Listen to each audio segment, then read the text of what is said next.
Russian President Vladimir Putin made a bold challenge to the United States on December 19, 2024, at his annual press conference. He proposed a missile duel to showcase the capabilities of Russia's new hypersonic ballistic missile, the Orezhnik. He proposed that both countries choose particular targets to defend with their missile defense systems, thereby evaluating the Orezhnik's efficacy against the United States defenses. In addition to the missile challenge, Putin's proposal seems to be a direct response to Western skepticism about Orezhnik capabilities. He stressed that the missile is based on modern Russian designs and has already been used in combat, most notably against the Ukrainian city of Dnipro on November 21, 2024, which was framed as retaliation for Ukraine's use of US ATACMS and British Storm Shadow missiles against Russian territory, actions that Putin maintains were carried out with Western approval. Russia stated that he would be open to talking with us. Donald Trump, the president-elect, on future ties and possible ways to end the current Ukrainian conflict. While acknowledging the economic strains brought on by record defense spending, he reaffirmed Russia's military victories in Ukraine and claimed that the 2022 invasion had strengthened Russia both militarily and economically. Putin claimed that there is no change in the Russian economy.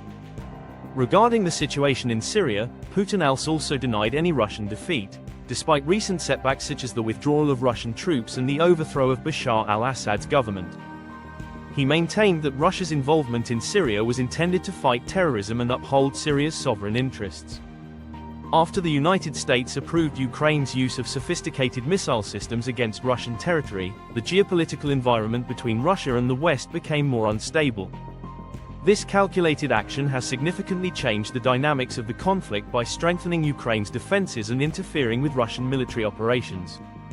Moscow's response, which included provocative rhetoric and retaliatory missile strikes, highlights the widening gap between the two powers, the region's growing militarization, and the growing competition for cutting-edge missile technologies, especially hypersonic weapons. The escalation of the conflict has been characterized by notable developments, beginning with Ukraine's increased use of missile systems supplied by the West. Employing British Storm and American-made ATACMS Shadow missiles have allowed Ukrainian forces to launch attacks on vital military infrastructure and ammunition deep within Russian-held territory. Air bases and depots have seriously hampered Russia's ability to conduct operations. The missile strike on a significant Russian airbase in Crimea, which destroyed advanced aircraft and suspended operations for weeks, was one of the most significant incidents. These accurate and devastating attacks have strengthened Moscow's determination to retaliate and demonstrated the effectiveness of Western-supplied weapons. In response, Russia has primarily used its advanced hypersonic ballistic missile, the Orezhnik, which can travel faster than Mach 10 and is made to elude even the most advanced missile defense systems. The Orezhnik marks a substantial advancement in military technology.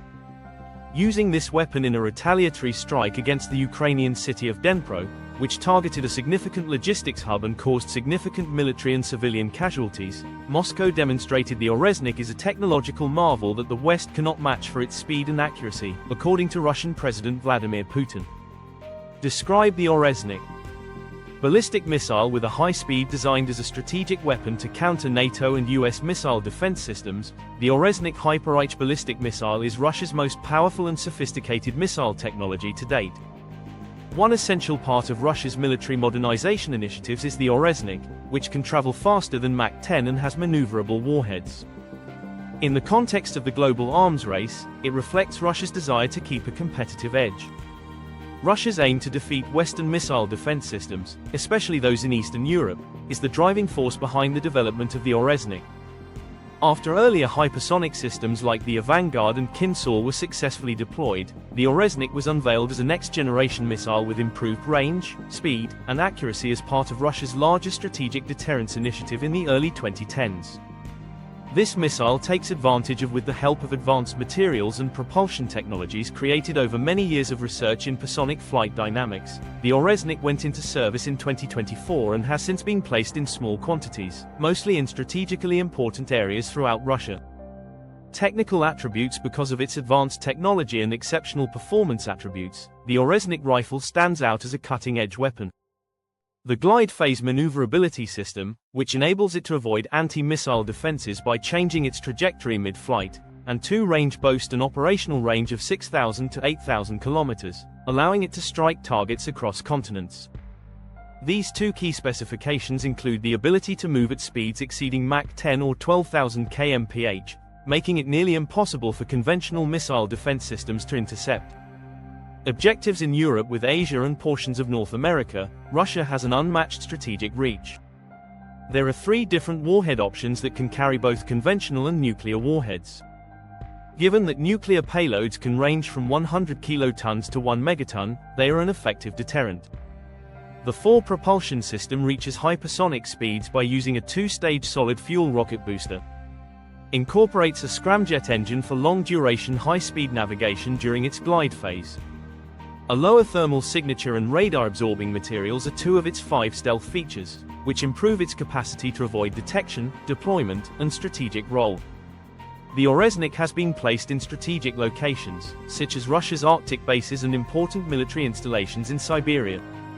These locations safeguard the weapon from potential preemptive strikes and offer ideal conditions for missile launches.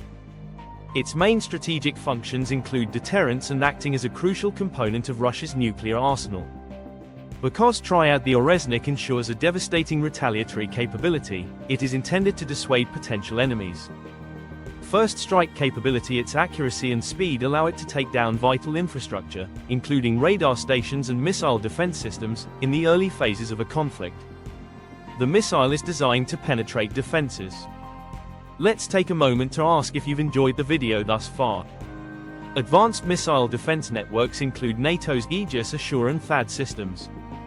The Orezhnik made its combat debut in late 2024, targeting a major logistics hub in the Ukrainian city of Dnipro. Russian officials claimed complete destruction of the target, marking the first confirmed use of the Orezhnik in a live conflict and indicating its readiness for strategic operations. Thank you for watching, and hit the like button to help us reach a wider audience. Adding your thoughts or feedback in the comments section makes an even bigger impact. The missile has additionally been used in a number of well-publicized military drills, where it has effectively shown that it can avoid detection and strike virtual targets with accuracy. Russian state media extensively reported on these tests as proof of the weapon's superiority in terms of cost and technology. Creating and implementing the Orezhnik has put a heavy burden on Russia's economy. The manufacturing of missiles depends on precision manufacturing and advanced materials, both of which have been hampered by Western sanctions in spite of these difficulties. Russia has made the Orezhnik program a top priority as part of its larger defense plan. For Russia, the Orezhnik is a significant technological accomplishment that solidifies its leadership in hypersonic weapons, but maintaining production and deployment in the face of financial constraints is still a significant challenge. Considering sanctions and their unforeseen repercussions in response to Russia's actions in Ukraine and other geopolitical conflicts, the United States and the European Union imposed sanctions on the country with the goal of isolating and weakening its economy in order to curb its military and strategic ambitions. However, the results of these measures show a paradox rather than crumbling Russia. Due to the limitations, the country has been forced to innovate, diversify its technological sources, and increase its self-reliance, particularly in the defense sector as it has overcome hardship. The adaptation of technology in Russia. The striking illustration of how sanctions have sparked growth rather than stagnation is the Russian defense industry. Due to the inability to import Western technology and components, Russian industries have been forced to create their own solutions. As a result, they have advanced hypersonic missile systems like the Orezhnik and made significant strides in fields like electronic warfare, aid-driven military technologies, and advanced robotics. Additionally, Russia has strengthened its technological partnerships with countries outside of the Western Bloc, such as China, India, and Iran. By promoting the exchange of resources and knowledge, these partnerships have balanced out the dominance of Western technology. Not only has supplier diversification lessened the effects of sanctions, but it has also fortified coalitions opposing Western hegemony in the world economy. An error in policy. By compelling Russia to diversify and innovate, the EU and US policies intended to isolate the country have not only fallen short of their goals but may have even accelerated the very developments they aim to stop. In fact, it is arguable that these policies have made Russia more strategically adaptable and self-sufficient. The method taken by the West has also brought attention to the limitations of using economic instruments for political purposes, especially when directed against a country endowed with abundant natural resources. A sizable domestic market as well as a non-Western alliance network, the East-West divide has also widened as a result of these policies. Russia's shift to the East and China's increasing a multipolar world has been brought about by global influence, and the US and its allies' hegemony is coming under increasing pressure. A world in transition is indicated by the present geopolitical unrest at the moment. The established order, which is dominated by Western institutions and norms, is continuously being challenged by new powers. Beyond Western frameworks, the East, led by countries like China and Russia, is forming an alternative order based on regional alliances, technological innovation, and economic interdependence. Global stability is significantly impacted by this change. Conflicting future visions between the West and the East could intensify tensions between them and cause long-term rivalry and conflict while also undermining Western influence.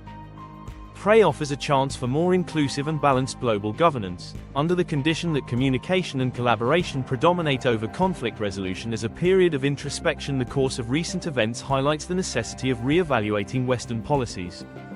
Sanctions, although effective, have drawbacks and unforeseen consequences that may reduce their efficacy.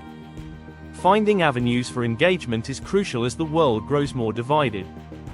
The West must understand that isolating major powers like Russia could only widen gaps and spur innovation that eventually erodes its strategic position. Reducing tensions and fostering mutual understanding, on the other hand, stability and prosperity around the world are threatened by a protracted period of rivalry and fragmentation. The moment has arrived for decision-makers on both sides to consider the lessons learnt from the past and set a course that emphasizes collaboration through diplomacy and a common goal of a peaceful and equitable future. Thank you for watching this video, and we truly appreciate you being here with us today. If our content inspired you or spoke to you, please consider showing your support by liking it and subscribing to stay in touch with our community.